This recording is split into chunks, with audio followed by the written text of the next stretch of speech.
Le podcast Athlète Entrepreneur, animé par Amélie Delebel, vous relate les différents parcours inspirants d'anciens sportifs ou sportifs actuels de haut niveau de différentes disciplines qui se sont tournés par la suite ou sont actuellement dans le milieu entrepreneurial. Des entrevues et reportages qui sauront vous motiver à atteindre votre plein potentiel. Le podcast Athlète Entrepreneur, des cheminements à découvrir.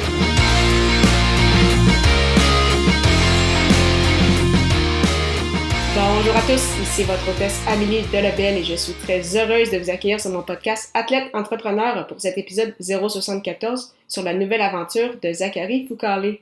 Athlète Entrepreneur est un podcast qui a pour but de motiver les athlètes ou anciens athlètes qui souhaitent se lancer en affaires. Avant de vous parler de mon invité du jour, je voulais vous inviter à rejoindre le seul groupe Facebook d'athlètes entrepreneurs de la francophonie. Pour ce faire, simplement aller au ameliedelebel.com/groupe et répondre à 3 petites questions. Au plaisir de vous accueillir. Aujourd'hui, j'ai la chance de discuter avec Zachary Foucalé, un ancien espoir des Canadiens de Montréal qui venait de signer un contrat en première division allemande avant le début de la COVID-19. Ce gardien de but qui a remporté la médaille d'or à plusieurs reprises et à différents niveaux avec Équipe Canada vient de lancer sa première entreprise, soit la plateforme Living Sisu, avec un des anciens invités de ce podcast, Olivier Gervais, à l'épisode 003. Sans plus attendre, je vous laisse à cette entrevue. Bonne écoute! Alors, je suis actuellement avec mon invité du jour, Zachary Foucalé. Salut Zach, comment ça va? Salut Amélie, bonjour. Merci de m'inviter. Ça va très bien aujourd'hui, il fait beau. Tant mieux, mais merci à toi d'avoir accepté. Puis on va tout de suite commencer avec la première question. Alors, une question sûrement un peu longue, mais pour quelle raison as-tu commencé à jouer au hockey? Puis, quel a été ton parcours dans ce milieu, donc depuis tes années mineures à aujourd'hui? Donc, pour moi, ça a commencé lorsque j'avais à peine 5, 6, 7 ans, 5-6 ans. J'ai embarqué sur la glace. Je pense que mes parents ils m'ont mis dans le patinage de vitesse avant. Puis, oui, j'ai vraiment aimé ça. J'ai aimé la glace, puis patiner et tout ça. Puis après ça, l'année d'après, tous mes chums avec qui je jouais au soccer, puis ils ont commencé à jouer au hockey, fait que moi aussi. Puis mes parents, ils savaient que j'aimais bien Martin Brodeur, José Théodore, les goalers, le stock de goalers et tout ça. Puis, à un moment donné, j'ai eu une opportunité d'essayer de goaler. Puis, j'ai embarqué, j'ai aimé ça, c'était cool. Puis, après ça, j'ai été goaler tout ce temps-là. Fait que c'est un peu comme ça, je suis embarqué dans le hockey avec mes chums. L'été, on jouait au soccer. Puis, l'hiver, on jouait tout au hockey. On était toujours dans la même équipe. L'été, hiver, fait que c'était vraiment cool. Puis c'est ça c'est comment j'ai commencé à jouer au hockey. Puis quel a été ton parcours depuis tes tout débuts? Mon parcours, ben là, si je regarde les 3-4 dernières années, je n'ai fait beaucoup des places. Mais j'ai joué avec Rosemère dans ma ville natale. Mais dans le fond, c'était Lorraine Rosemère, là, vu qu'on était un petit peu plus petits, donc c'était ensemble. Après ça, j'ai joué avec les Seigneurs des Mille-Îles dans le Pee-Wee, dans le Bantam. Et après, j'ai joué avec le Viking de Saint-Eustache, les Vikings. Ça, c'était vraiment cool. J'ai adoré ça. Moi, j'allais voir des matchs quand j'étais plus jeune, quand les Vikings étaient à Rosemère. Fait que de jouer pour les Vikings, c'était vraiment cool. Après ça, j'ai été repêché avec les Mooseheads d'Halifax. Donc, j'étais allé 3 ans et demi avec les Mooseheads. Ça a super bien été. On a eu du fun. On a gagné. C'était cool. J'ai été chanceux. Là. J'ai eu des maudites bonnes équipes en avant de moi. J'ai aussi eu la chance d'aller jouer avec les Remparts. Puis après ça, repêché avec les Canadiens, j'ai commencé ma carrière pro avec le Club École des Canadiens. Donc, je me compte vraiment, vraiment chanceux de mon parcours jusqu'à date. J'ai vu des belles places. J'ai eu des beaux moments, j'ai eu des moments qui sont plus tough, mais je suis très, très fier de mon parcours jusqu'à date. Il n'est certainement pas fini, là, j'ai juste 25 ans. Revenant justement sur ton parcours, tu disais que tu as eu des périodes un peu plus difficiles. Quel a été ton plus gros défi selon toi jusqu'à présent? Puis, qu'est-ce que cela t'a appris pour la suite de ton parcours? Mon plus gros défi, je sais pas. Je sais pas c'était quoi mon plus gros défi. Je sais que je n'ai eu pas mal. Je n'ai eu des temps où ça allait moins bien, des séquences, oui, que je jouais moins bien. Mais il y a eu plusieurs moments dans ma vie où c'était des déceptions, où ça allait moins bien. Une des premières qui me vient en tête, c'est même avant même de jouer junior, il y avait les Jeux du Canada à Halifax. Puis l'équipe des moins de 16 qui allait jouer aux Jeux du Canada, l'équipe Québec. Mais moi, je n'avais pas été pris pour l'équipe Québec. Puis ça m'avait vraiment déçu. Mais ça, c'était une source de motivation. Ça, c'est loin. Là. Ça fait vraiment longtemps de ça. Là. Presque 10 ans. Ça fait 10 ans. Mais je me rappelle que ça, c'était la première fois où j'ai vécu une déception. Puis je me rappelle que ça m'a donné beaucoup de motivation. Puis ça m'a poussé dans la bonne direction mentalement à me reprendre en main puis à commencer. Fait que ça, c'était la première fois qu'il fallait vraiment que je deal avec quelque chose qui était important pour moi, dans le fond. Après ça, je n'ai eu d'autres déceptions. Quand je suis tourné pro, ça n'a pas toujours été facile. Ma première année, j'ai joué dans la Ligue américaine, oui. On a eu une saison où on n'a pas fait les playoffs, c'était décevant, oui. Mais après ça, j'ai été renvoyé dans de la Ligue américaine dans la East Coast. Ça, c'était très difficile. Il y a eu des temps où je me suis cherché pas mal en tant que personne, en tant que gardien. J'ai eu une bonne saison, plusieurs victoires.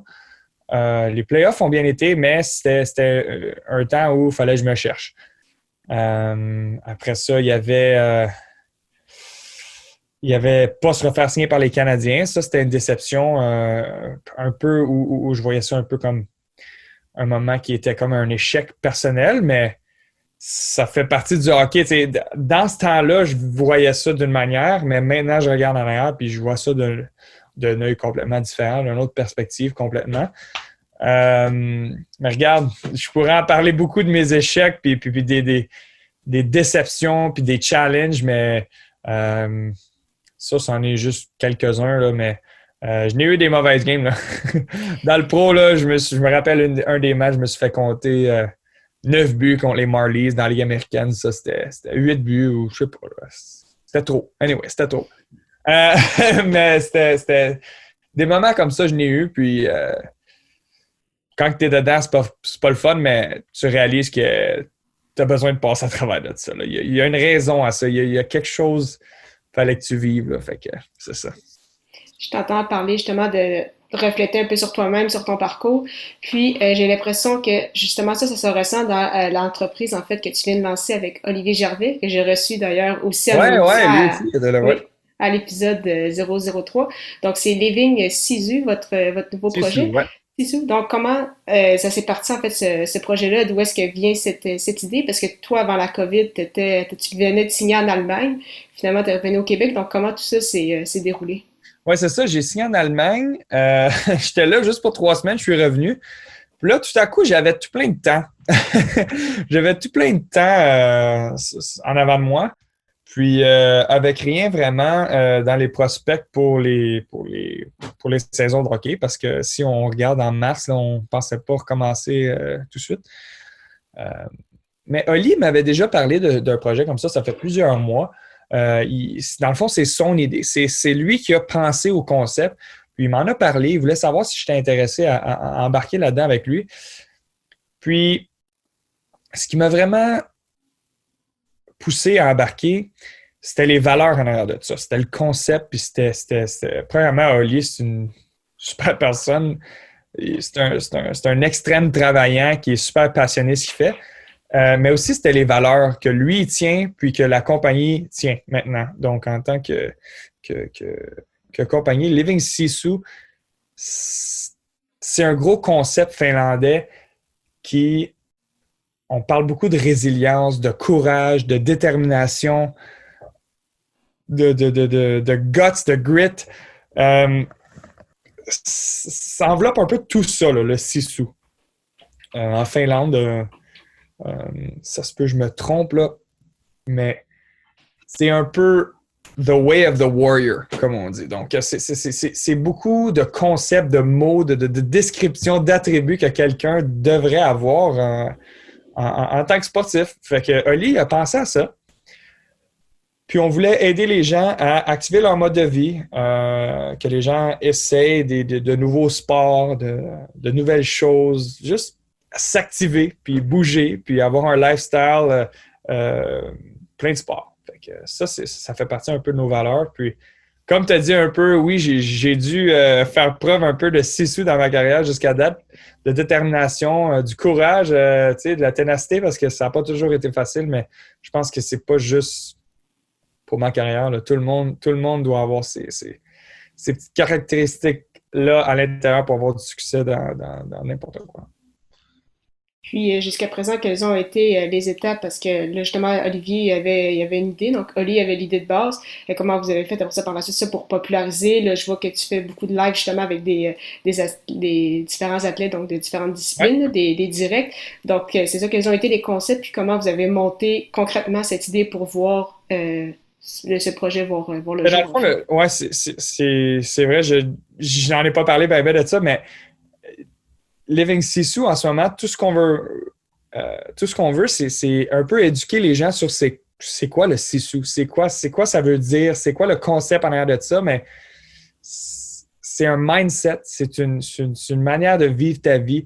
Je sais pas si vous vous rappelez, quand Sakou il a battu le cancer quand il jouait avec Montréal, ça, c'était un moment quand même important pour la ville, mais Oli m'avait conté ça. Puis il y avait aussi des articles qui parlaient que Sakou, c'était comme le Sisu, dans le fond, où il y avait des caractéristiques de Sisu, parce que lui, il est finlandais, évidemment. Fait que c'est là que ça a commencé pour lui, qu'il avait commencé à voir ce mot-là. Puis c'est ça qu'on veut transmettre aux gens. On veut éduquer les gens sur c'est quoi le Sisu, c'est quoi les caractéristiques en arrière de ça. Ce qu'on fait et ce qu'on offre aux gens, c'est des avantages à être membre. Dans le fond, c'est gratuit. Là, devenir membre Sisu, c'est super facile. Ça prend 25 secondes, c'est gratuit. Puis tu as tout plein d'avantages après ça. De l'information, des offres de compagnies sportives, des boutiques, des événements, des expériences pour aider à activer ton mode de vie. Fait que pour nous, c'est super de transmettre cette information-là, de transmettre ce mode de vie-là. Puis tout ce qu'on veut, c'est juste activer les gens. Puis je pense que ça va faire en sorte que les gens autour de nous, en anglais, là, plus facilement, everybody's going to be healthier. Tout le monde va être en santé, en bougeant, puis on va avoir du fun en jouant du sport. Donc, c'est ça qu'on veut. C'est gratuit. Fait que c'est super simple, c'est super facile, c'est un beau concept. Je suis très, très fier de faire partie de ça. C'est parfait. Justement, je vais mettre les notes d'épisode, donc je vais mettre les liens bien évidemment vers le site internet et vos différentes plateformes puisque vous êtes justement très présents sur les médias sociaux. Pour les prochaines années, ce serait quoi justement tes objectifs en lien avec l'entreprise, mais également toi au point de vue personnel, comment tu vois ta carrière pour les prochaines années? Ben, c'est ça, c'est que moi, je suis encore un joueur actif. Ma carrière est loin d'être terminée. Là. Moi, je dis toujours aux gens, là, je veux jouer jusqu'à ce que j'ai 40 ans. Là. Fait que il me reste encore beaucoup de chemin à faire. Mais être impliqué dans Living Sisu, c'est super important pour moi parce que je parle de valeur. Quand on parle de détermination, ténacité, ça englobe tellement de belles choses autour du sport que je voulais être impliqué là-dedans. Donc, peut-être que je ne vais pas être là à 100% durant la saison, mais je vais aider le plus que je peux. Puis je vais mettre mon focus pour vivre le Sisu, là, si on en parle, là, à ma manière. Puis à l'intérieur de mon sport, à l'intérieur de ma carrière. Puis je vais essayer de donner l'exemple le mieux que je peux. Mais pour ce qui est de ma carrière personnelle, c'est ça. Là. Je suis un gardien professionnel avant tout. Puis après ça, je vais aider le plus possible avec Living Sisu. Mais la beauté de la chose, puis nos objectifs en tant que compagnie, c'est d'aider le plus de gens possible à activer leur mode de vie. Puis la beauté de la chose, c'est qu'avec Living Sisu, c'est gratuit. Puis c'est super simple de devenir membre. Puis on vous invite à nous joindre dans la communauté. On On a des super bons partners, des super bonnes compagnies du Québec aussi. Là. Donc, c'est vraiment un beau concept, une belle communauté qu'on est en train de grandir, dans le fond. Puis, je suis très content. Là. Donc, mes buts personnels, c'est de continuer à jouer au hockey, puis d'en donner le plus possible à Living Sisu puis à la communauté. Et les buts de Living Sisu, c'est d'activer le mode de vie des gens. Puis je pense qu'on va avoir beaucoup de succès avec ça parce que c'est gratuit. Donc, c'est super simple, c'est super facile de faire partie de ça.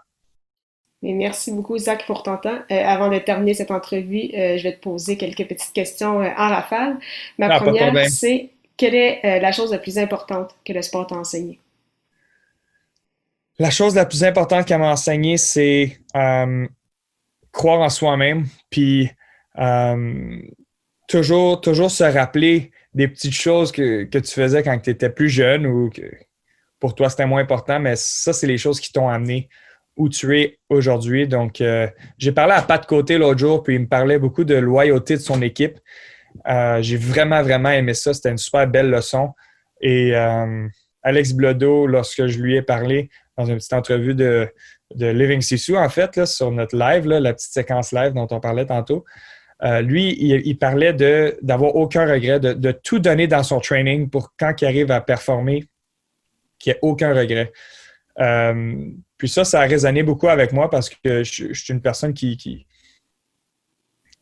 en donne beaucoup dans le gym, dans les pratiques, à penser à ma game.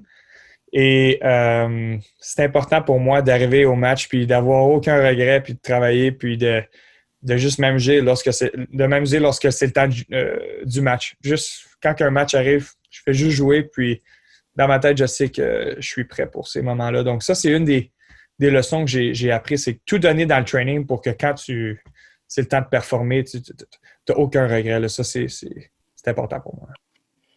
Quel serait ton plus beau souvenir sportif jusqu'à présent? Ouf, je n'ai des bons. J'ai vraiment, vraiment adoré la Coupe Spengler dans les Alpes en Suisse pour Noël. Ça fait 2-3 fois déjà que j'y vais. Mais le championnat mondial junior, c'est une des meilleures choses que j'ai eu la chance de vivre. Et la Coupe Memorial avec les Mooseheads, ça serait un top 3, là, vite comme ça. Là. Puis ma dernière question, c'est quel serait ton meilleur conseil pour un athlète ou un ancien athlète qui souhaite se lancer en entrepreneuriat?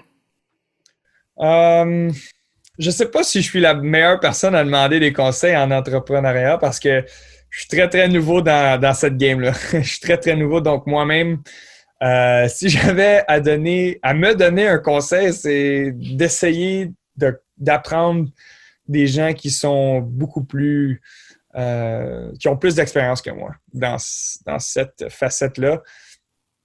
Je veux juste en absorber le plus possible des gens qui ont eu l'expérience, puis demander des questions, puis en poser des bonnes, puis de bonnes questions, puis parler aux bons gens et juste en apprendre. Donc, pour le hockey, si j'avais un conseil à donner pour un gardien, c'est de créer un système qui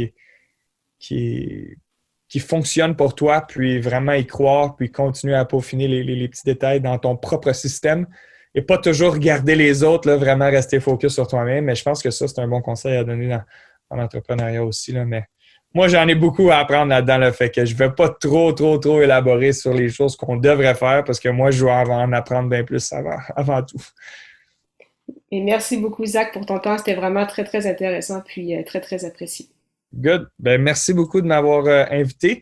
Et juste avant que je parte, j'aimerais juste dire que Living Sisu, nous, notre mission est très simple. C'est d'activer le mode de vie des gens et c'est gratuit. Donc, c'est ça la beauté de la chose. J'espère, Amélie, que tu vas devenir membre. Là, ça prend 25 secondes. C'est super cool. On va avoir beaucoup de fun avec ça.